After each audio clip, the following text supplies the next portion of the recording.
Dan termasuk teman-teman cara di poin kedua ini, cara untuk mempertahankan nikmat. Setiap kali antum mendapatkan nikmat, kalau mau selalu ya grafiknya itu naik terus nikmat itu, maka ingat di setiap nikmat itu ada haknya Allah Subhanahu wa taala. Keluarkan di jalan Allah. Ya.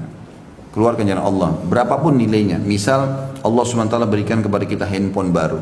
Mau bagus, beli handphone lagi yang lain, kasih juga orang susah. Walaupun nilainya mungkin belum bisa mencapai sama. Kita beli baju sebagai tanda syukur, kita berikan juga baju kepada orang yang baru. Kita makan di restoran enak, beli porsi yang sama, kasih juga kepada orang susah. Kasih tukang parkir, kasih orang susah. Porsi yang sama. Itu nanti grafik nikmatnya selalu naik, gak akan turun.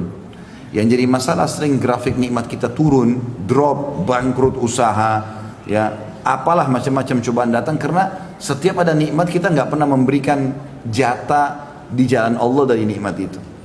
Ada sebuah hadits Bukhari teman-teman, disebutkan oleh Nabi SAW, ada dua orang di zaman dulu sebelum kita, ya, dari kisah Bani Israel, dua-duanya orang saleh nih. Kebetulan kebunnya bersebelahan, kebun mereka bersebelahan.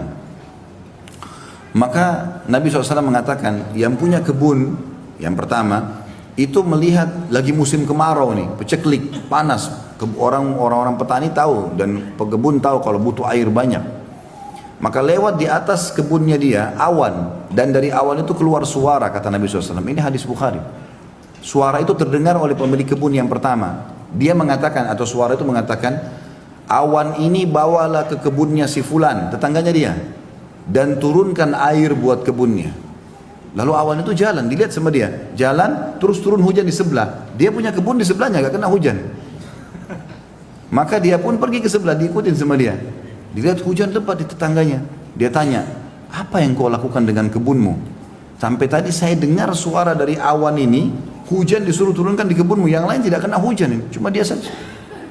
Maka dia mengatakan rahasianya. Mau dengar gak? Kamis depan aja.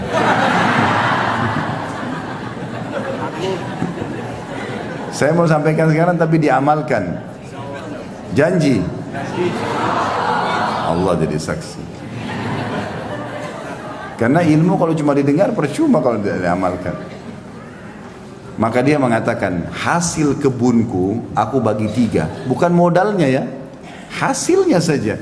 Hasil panen kebunku aku bagi 3. Sepertiganya, yang paling pertama disebutkan, aku sedekahkan. Jadi kalau teman-teman terima gaji 2 juta, siap nggak sepertiganya kasih dulu orang miskin? Terlalu besar Ustaz. 10% aja susah. Dipotong saja untuk sedekah 2,5% susah gitu. Apalagi mau sepertiga. Sepertiganya paling pertama saya sedekahkan dulu, langsung di jalan Allah. Sepertiganya saya kembalikan ke modal usaha saya, sepertiganya saya pakai untuk biaya keluarga saya.